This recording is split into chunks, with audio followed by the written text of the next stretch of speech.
kính yêu của con có lẽ là bức thư cuối cùng con gửi về cho mẹ. Khi thư này tới tay mẹ, con đã nằm sâu trong lòng đất thành cổ.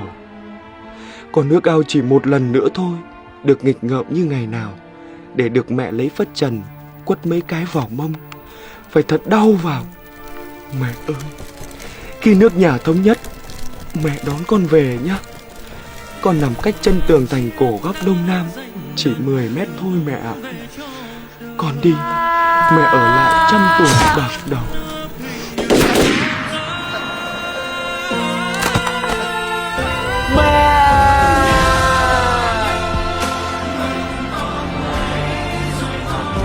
Mẹ ơi!